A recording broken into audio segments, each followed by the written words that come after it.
Sports became a big part of my life early in my life. And by the time I was fourth grade, I started playing football. And I had a neighbor that was an all-state basketball player who went on to play at Illinois. And he became, my idol. And I wanted to follow the footsteps. And I said, well, Rob Judson, he was a guy who got a scholarship, and my mom and dad would encourage me and said, well, maybe someday you could get a scholarship. So I had a goal as a fifth grader that I was going to play football at a major university and then probably go on to play pro someday too was my goal. But the idea was if I could leverage sports into an education, that would put me ahead of the game in terms of being able to get into a college and have it paid for and do something I love. I love sports. So the way my mom and dad kept me focused on sports and were to keep me focused on academics, number one. Mm-hmm. And my dad, I got a C on my report card one year, and I had to sit out a season.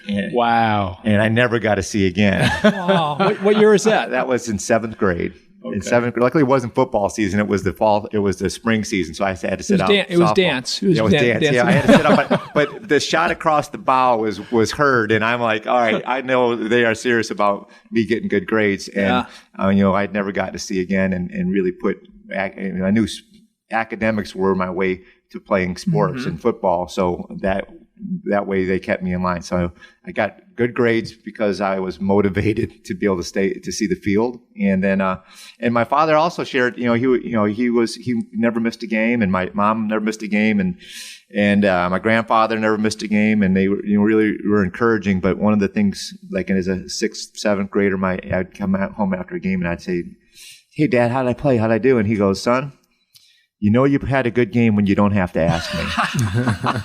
I love it.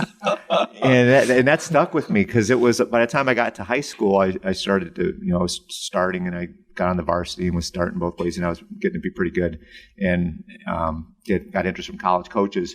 But by then, after every game, Dad would say, son, God, you had a great game. It was awesome. You got a sack and you did this and that and the other. And I'm like, oh, Dad, it's good, but I know where I could have done better. So I was critiquing myself. So him, that tough love early helped me really frame about, what good, when you do a good job, you don't have to ask someone, you did a good job. Sure. And so I didn't have to go run around asking people, how did I do? It became a way to help drive myself, which was a gift he gave me early in life, which was cool.